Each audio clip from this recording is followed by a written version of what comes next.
कैसे हैं? Dastak competition class की यूट्यूब चैनल पे आपका स्वागत है। हम आपके लिए एक श्रृंखला लेकर आए हैं दस्तक सीरीज के नाम से, जो आने वाले सभी एक दिवसीय परीक्षा के लिए महत्वपूर्ण है, विशेषकर उत्तर प्रदेश पुलिस भर्ती परीक्षा। उसी कड़ी में हमने नंबर सिस्टम के लगभग सारे टाइप क्लियर किए हैं, लेकिन अब जो चैप्टर का प्रैक्टिस होगा वो जितने भी टाइप बनेंगे उस चैप्टर में उसका मिसलेनियस प्रैक्टिस होगा। इससे आपके सारे चैप्टर जो आपका एग्जाम है जून में उससे पहले क्लियर हो जाएगा। हम ये देखेंगे कि और उसके साथ साथ ये भी कोशिश करेंगे कि जितने भी चैप्टर आपके सिलेबस में है उनका एक साथ मिसलेनियस भी प्रैक्टिस कराया जाए। तो उसी की आज ये पहली क्लास है।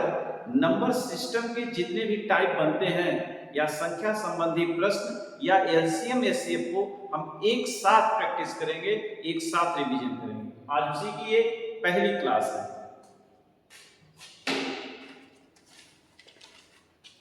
क्वेश्चन नंबर 1 है आपका क्लास में या तो 10 क्वेश्चन होगा या तो 15, यही आपका रहेगा। किसी क्लास में 10 क्वेश्चन रहेंगे, किसी क्लास में 15 क्वेश्चन रहेंगे। पहला क्वेश्चन ये है 40 और 50 के बीच कुल कितनी अभाज्य संख्याएं, कुल कितनी अभाज्य संख्याएं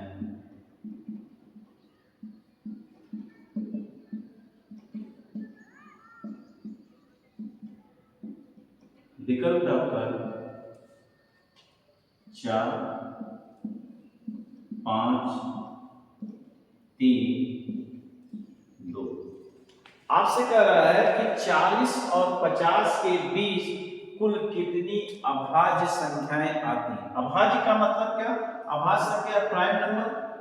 अभाज्य संख्या या प्राइम नंबर का मतलब ऐसी संख्या जिसका मात्र 2 अपवर्तक हो, ओनली 1 2 फैक्टर, या ऐसी संख्या जो स्वयं और एक के अलावा किसी से न घटे, उसे हम अभाज्य संख्या कहते हैं। जैसे 2 अभाज्य संख्या है,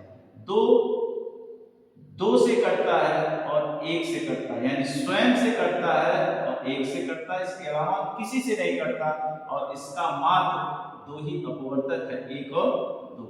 साथ ही साथ ये भी जाने रहिए कि सबसे छोटी अभाज्य संख्या क्या है? 2, और यही एकमात्र संख्या है जो समअभाज्य।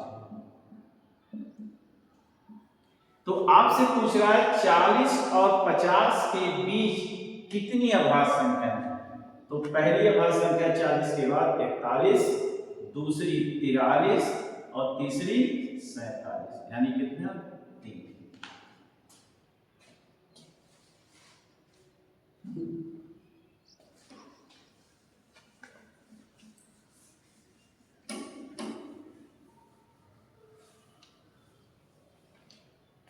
दूसरा क्वेश्चन, निम्नलिखित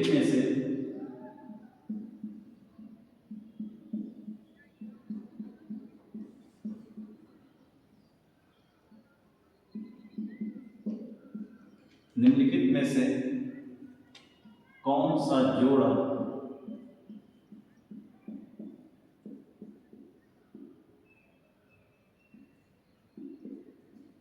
समअभाज्य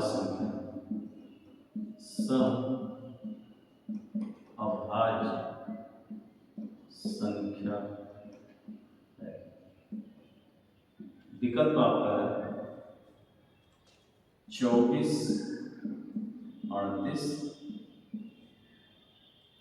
24, 42, 39, 68, 24, 68। कह रहा है निम्नलिखित में से कौन सा जोड़ा सहअभाज्य। सहअभाज्य का मतलब को प्राइम नंबर। अब इसका डिफिनेशन क्या हो? ऐसी 2 संख्या जिनका मासा 1 हो, कहने का मतलब वो दोनों संख्याएं किसी कॉमन संख्या से ना कटे। ये भी ध्यान रखिएगा, ये जरूरी नहीं है कि दोनों अभाज्य संख्याएं, दोनों भाज्य संख्याएं भी हो सकती हैं। 16 और 25 ये किसी कॉमन संख्या से नहीं कटता, ये दोनों क्या है, को-प्राइम। तो इसमें आप देखेंगे 24 38 भी कॉमन संख्या से कटता है, 24 42 भी, 24 59, यानी विकल्प आपका होगा क्या, सी।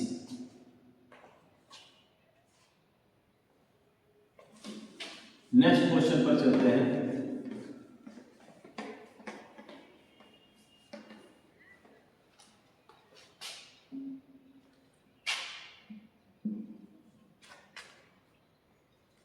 कौन सी संख्या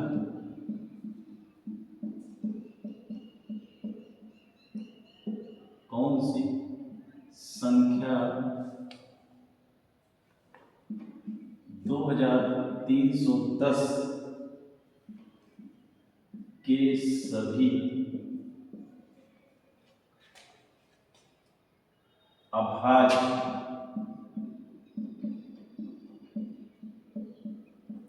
गुणन खंडों के योग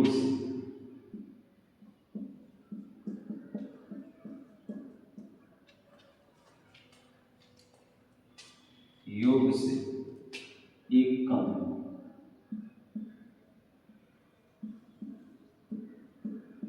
विकल्प है आपका 33 29 27 और 25। करेक्ट कौन सी संख्या 2310 के, संख्या 23 कौन सी 2310 के सभी अभाज्य गुणनखंडों के योग से कम है। तो 2310 को हम प्राइम फैक्टर में तोड़ देते हैं।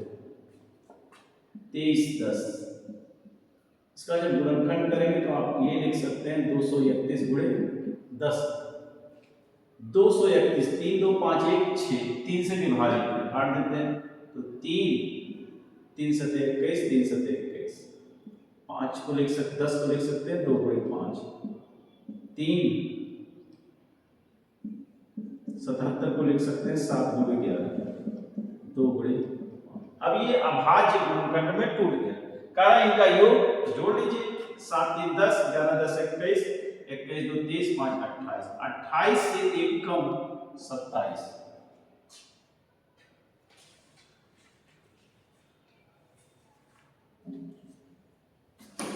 अगले क्वेश्चन पर चलते हैं।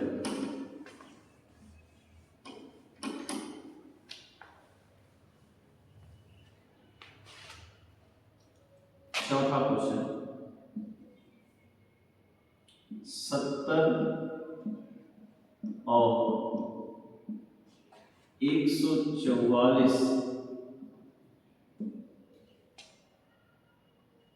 70 से 144 70 से 144 तक 70 से 144 तक 13 के सभी गुणजों का औसत कितना? विकल्प 110.5, 111.5, 109 और 110। कहा 70 से 144 तक या 70 और 144 के बीच 13 के जितने भी गुणज आते हैं उनका एवरेज क्या होगा। औसत का मतलब होता है कि आंकड़ों की संख्या, यानी औसत बराबर योग बटे संख्या। औसत बराबर होता है योग बटे संख्या। तो 70 से 144 तक देखते हैं कि कौन कौन से 13 के गुणज है, क्योंकि मुझे 13 के सभी गुणज निकालना है। तो 70 के बाद जो 13 का पहला गुणज है वो 13 × 78 है, और 144 से जो पहले 13 का गुणज है वो 143, 144 नहीं कटता क्योंकि 70 से शुरुआत है 144, तो 70 कटेगा नहीं, तो 13 के बाद पहला गुणज 78, 144 कटेगा नहीं, उससे पहले 143। तो यहाँ हम के सारे गुणज निकाल लेते हैं 13 के, उनका क्या करते हैं योग, और जो संख्या है जितने आंकड़े आते हैं उससे भाग देकर औसत निकालते। लेकिन मेरी एक बात याद रखिए, औसत ये निकालने का फार्मूला है, लेकिन औसत निकालने के और भी तरीके हैं। जब कोई संख्याएं लगातार चले, या वो तो लगातार सम संख्या हो या विषम संख्या हो, या 3 का गुणज हो, 13 का गुणज हो, 5 का गुणज हो, सीधा कहने का मतलब है वो संख्याएं समांतर श्रेणी में हो, तब उनका औसत होगा पहली संख्या, और आखिरी संख्या का औसत ही पूरी संख्याओं का औसत होगा। तो हमें पहली संख्या मिली है 78 और आखिरी संख्या मिली है 143, इसको जोड़कर 2 से भाग दे देंगे तो पूरी संख्याओं का औसत निकल के आएगा। इसको जोड़ेंगे 8 3 11, 7 4 11, 1 12, 1 1 221/2, यानी 110.5।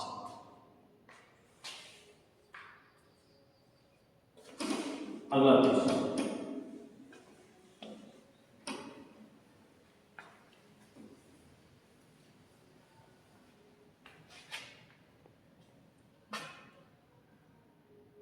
पांचवा क्वेश्चन है, सभी अभाज्य संख्याओं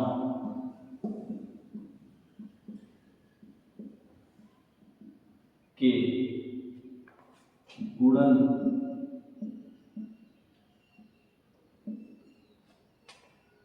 के इकाई क्रम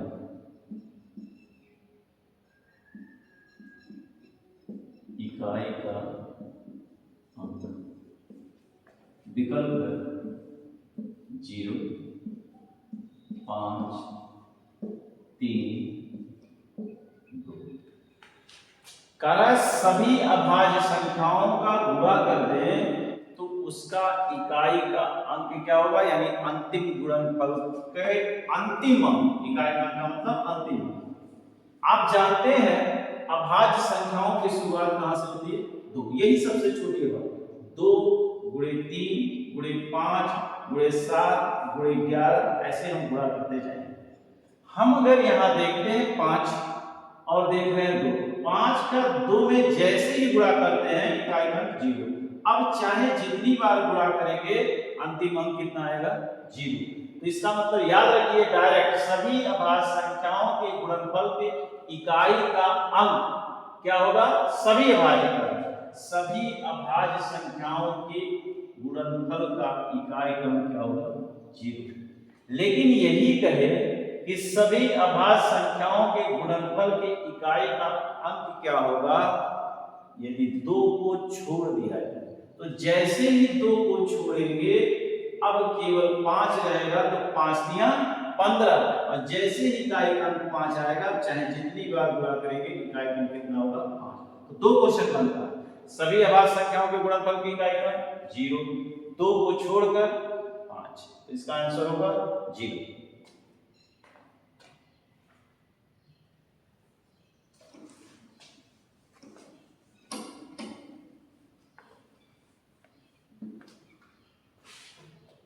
छठा क्वेश्चन है,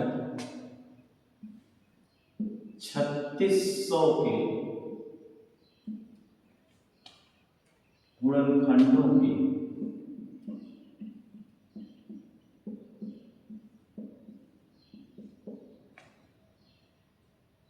कुल संख्या क्या है, कुल संख्या क्या है। 3600 के गुणनखंडों की कुल संख्या क्या है। गुणनखंड का मतलब अपवर्तक, यानी इंग्लिश होगी फैक्टर। 45, 30, 35 और 3600 के गुणनखंड। तो 3600 को अभाज्य गुणनखंडों में तोड़ देते हैं, तो 3600 3600 को आप लिख सकते हैं 36 गुणे 100। 36 को लिख सकते हैं 9 गुणे 4। 25 को लिख सकते हैं 100 को 25 गुणे 4। 9 का मतलब कितना होगा 3 का वर्ग। 4 का मतलब 2 का वर्ग और ये भी 4 का 2। यहाँ भी 2 पावर यहाँ भी 2 पावर, यानी टोटल 2 पर 4 और 5 पर 2 पर।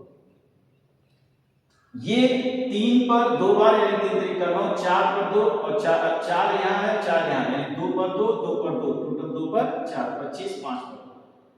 अगर मुझे गुणनखंडों की कुल संख्या निकालनी है तो पहले हम अभाज्य गुणनखंड में तोड़ देंगे, उसके बाद जो जितनी बार आएगा उसमें एक प्लस कर देंगे। जैसे 3 2 बार आया इसको कहेंगे 3, 4 ये 2 4 बार आया इसको कहेंगे 5, 5 2 बार आया इसको कहेंगे कितना 3। 5 3 15 3 45।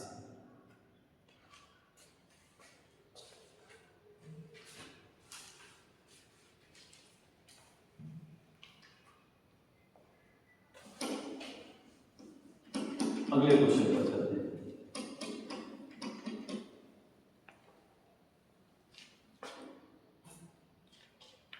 सातवां क्वेश्चन है 216 के सभी विषम भाजकों का योग, विषम भाजकों का योग क्या है?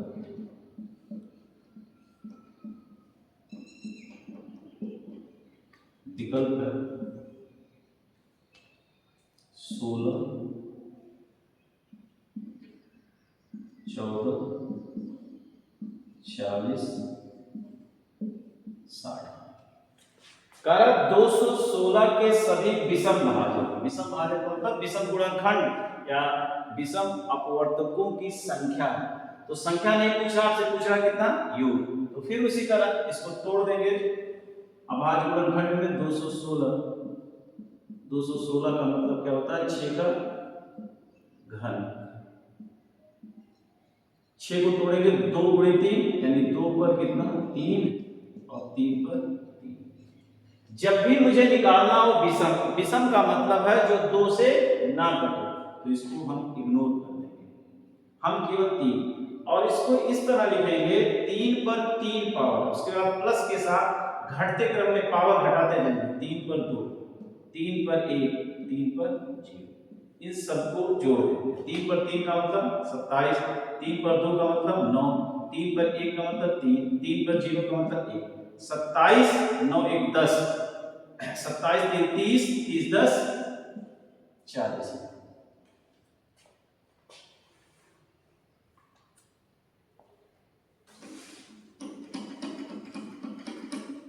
नेक्स्ट क्वेश्चन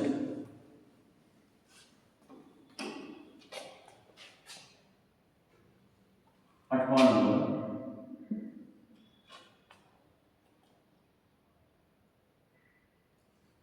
चार अभाज्य संख्याएं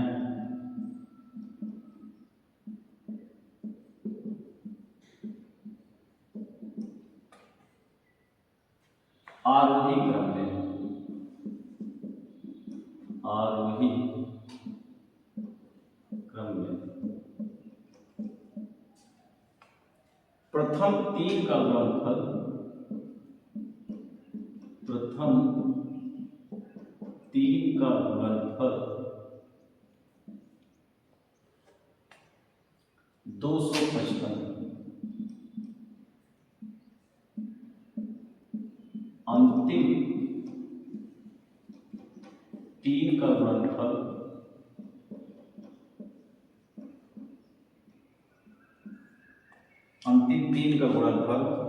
1955।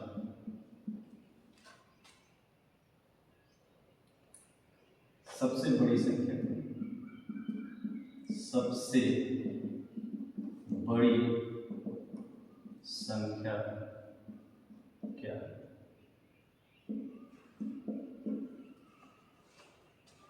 विकल्प है आपका 23, 31, 17 और 29। 29। कह चार अभाज्य संख्याएं आरोही क्रम में। तो हम ये मान लेते हैं ये चारों अभाज्य संख्याएं ए, बी, सी और डी आरोही क्रम। प्रथम तीन यानी ए बी सी, इसका गुणनफल होगा ए बी सी, ये है आपका 255। अंतिम तीन यानी बी सी डी, इनका गुणनफल बी सी डी बराबर कितना है 1955। हमें ज्ञात करना है सबसे बड़ी संख्या। अगर हम इन दोनों को आपस में भाग दें तो आप देख रहे हैं कि BC से BC कैंसिल होता है और बच रहा है A/D, इसको भी काट देते हैं। तो 5 एकम 5 51, 5 तिया 15, 5 9 45, 5 एकम 5, तो 51/391। अब क्या करते हैं, इसको 17 से काट देते हैं। 17 दूनी 17 तिया 51, 17 दूनी 34 और 17 तिया 51, 3/23, यानी A/D का जो मान आया A/D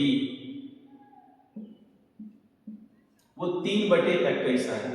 तो ये अभाज्य संख्या है, इसलिए सीधा सीधा A का मान 3 होगा और D का मान 23, और D है सबसे बड़ी संख्या क्योंकि आरोही क्रम में है तो सबसे बड़ी संख्या D।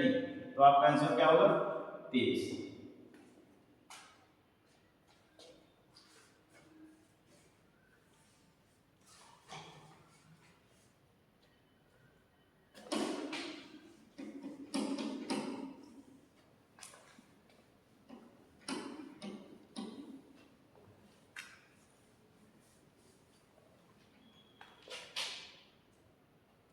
नौ 7 पे पावर 105 इकाई का अंक, इसके इकाई का अंक पहला है 5, 7, 9 और 7 पे पावर 105 है, इसकी इकाई का अंक निकालना है। तो घात को 4 से भाग दे देंगे, शेषफल बचा 1, जितना शेषफल बचेगा इकाई के अंक का उतनी बार गुणा करेंगे। तो एक ही शेष बच रहा है तो एक ही बार गुणा होगा, यानी 7 एकम 7, इकाई का अंक क्या होगा 7।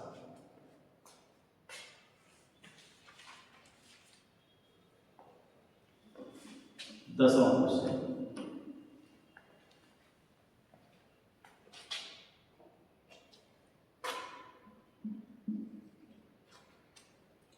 एक सौ 67 गुणे 183 गुणे 497 गुणे 839 गुणे 235 गुणे 111, इसके गुणनफल में इकाई का अंक, इकाई का अंक विकल्प है 0, 5, 7, 1।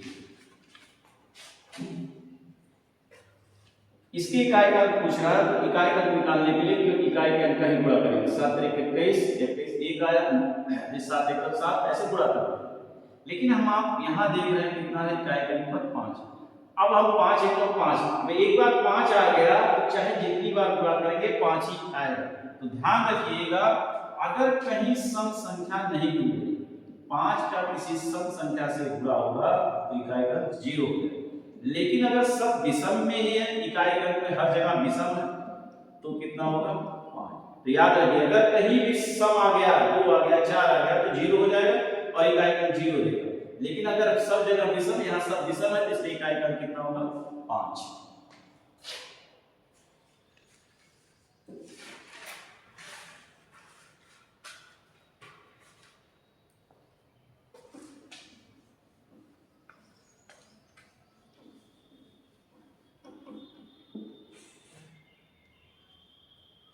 ग्रहण क्वेश्चन है 15, 24, 35, 54 का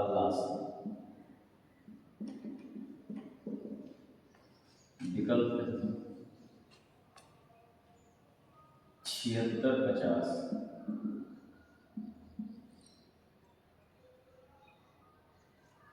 75 60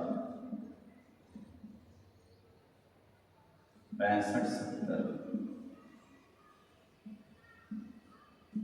56 70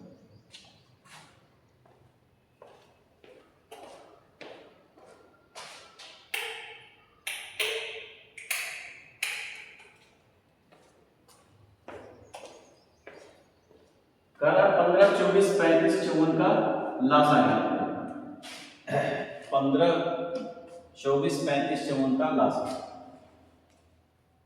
तो लासा निकालने की विधि है 15 24 35 और 54।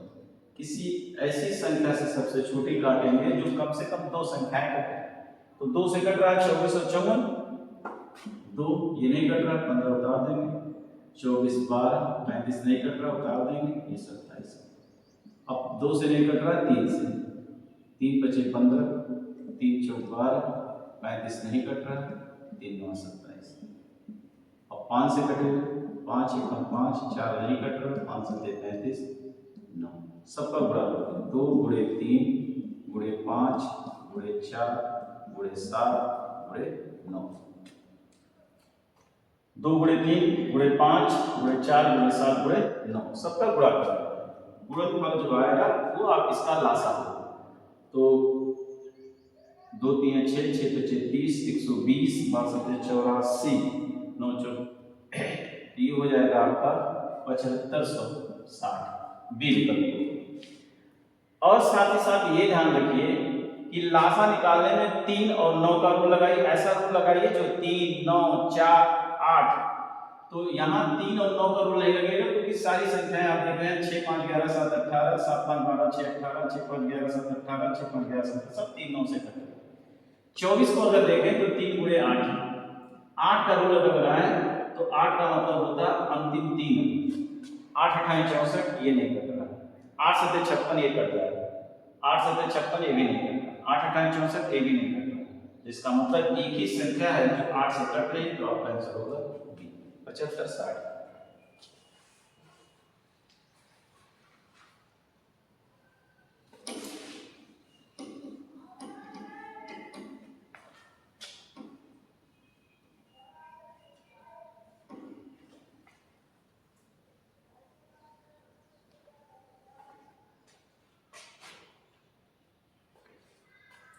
दूसरा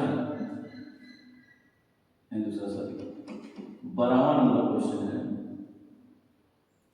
18 54 72 का मास विकल्प 6 18 27 और 12। 18 54 72 का मासा। मासा का मतलब वह बड़ी से बड़ी संख्या जो दी हुई संख्या को विभाजित करे। लासा का क्या मतलब वह छोटी से छोटी संख्या जो दी हुई संख्या से विभाजित हो। दी हुई संख्या से विभाजित होगा लासा, और मासा क्या होगा, मासा से दी हुई संख्या विभाजित, उल्टा है। तो जो परिणाम आएगा उससे ये विभाजित है तो आपको मासा। तो ये तीनों संख्याएं किस बड़ी से बड़ी संख्या से कट रही है। तो आप देख रहे हैं 18 × 18 18 3 54 18 4 72। इसका मतलब इसका मासा क्या होगा 18।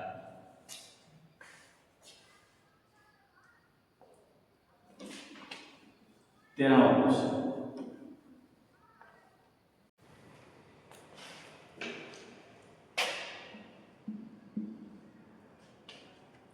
एक 85 मीटर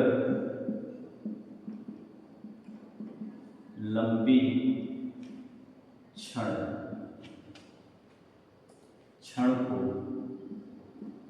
2 भागों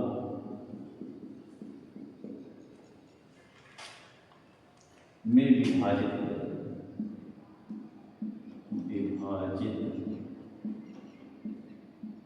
किया जाता है।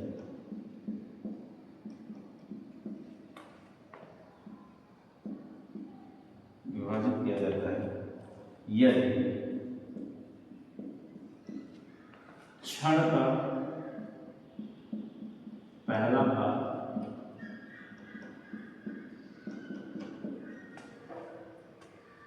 दूसरे भाग का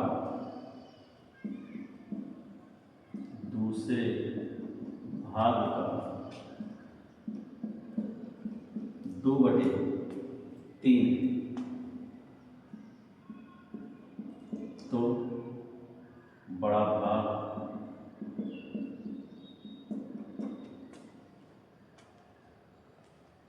मीटर में ज्ञात करें।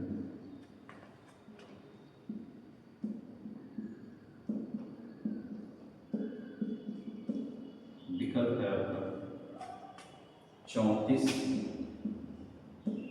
56, 51, 85। अगर 85 मीटर लंबी क्षण को 2 भागों में विभाजित किया जाता है यदि क्षण का पहला भाग यानी 85 मीटर का कोई लंबा क्षण, ये आपका पहला भाग है, ये दूसरा।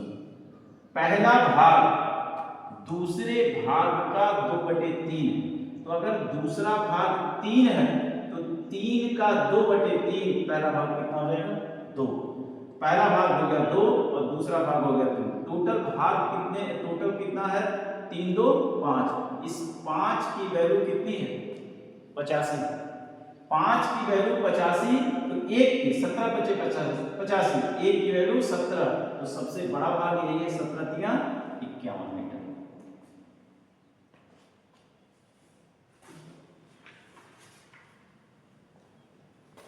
चौदहवां क्वेश्चन है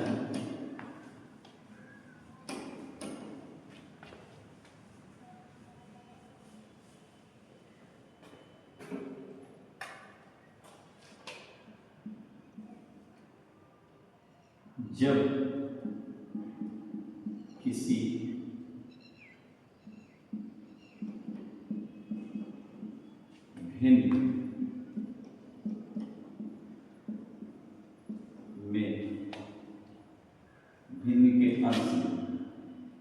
भिन्न के अंश में 8 जोड़ दिया जाए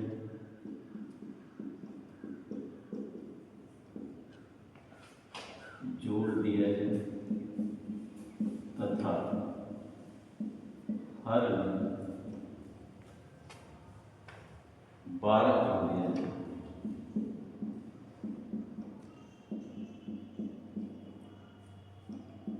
जोड़ दिया जाए तो परिणामी में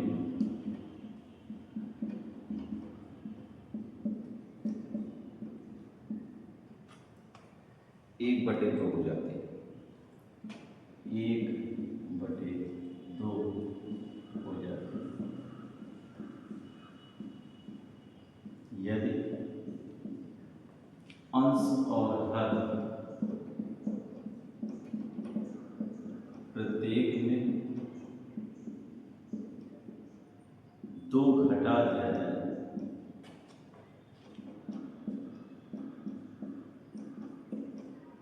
तो परिणामी भिन्न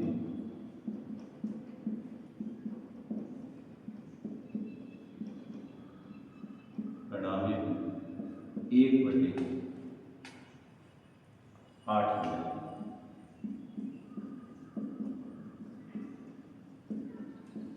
मूल भिन्न क्या है? मूल भिन्न क्या है? विकल्प है आपका 9/19,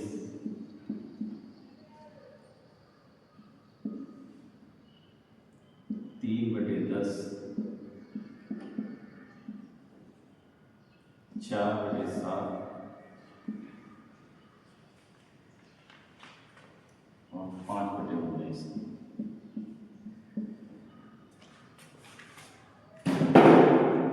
जब किसी भिन्न के अंश में 8 जोड़ दिया जाए, हर में 12 जोड़ दिया जाए तो परिणामी भिन्न 1/2 और अंश और हर, अंश और हर प्रत्येक में 2 घटा दिया जाए तो परिणामी भिन्न 1/8 हो जाती है। मूल भिन्न क्या है? ऐसे क्वेश्चनों को हम विकल्प से सॉल्व करेंगे। जैसे पहला विकल्प है 9/19, तो अंश में 8 जोड़े तो 9 8 17, 12 19 जोड़े 31, ये नहीं होगा। दूसरे में आता है 3 में 8 जोड़ेंगे तो 11 हो जाएगा, 12 जोड़ेंगे 12 10 22, 11 एकम 11 1/2, ये सेटिस्फाई कर रहा है। पहला जो शर्त है वो सेटिस्फाई। दूसरे शर्त में देख लेते हैं, 3 में 2 घटाएंगे 1 आ जाएगा, और 10 में 2 घटाएंगे 8 आ जाएगा, 1/8 हो जाएगा। तो दोनों शर्त को फॉलो करता है, इसका मतलब मूल भिन्न क्या होगा आपका 3/10।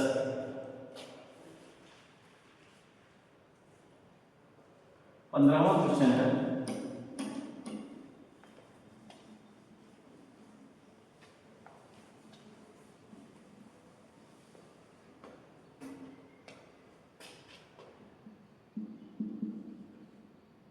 एक व्यक्ति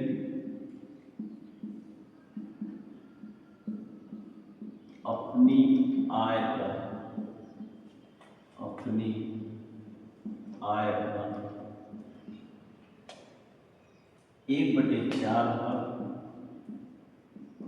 1/4 भाग भोजन पर,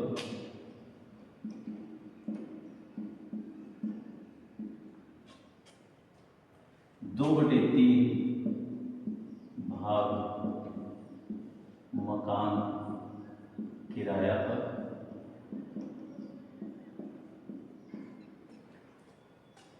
शेष आय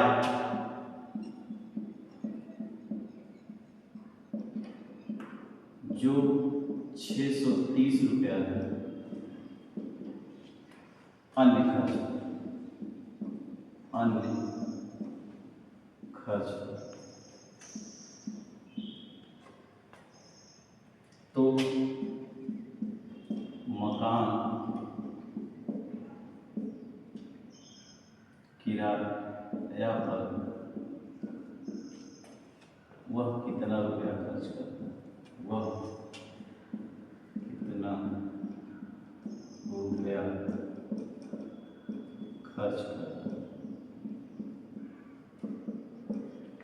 पहला विकल्प है अपना 50-40,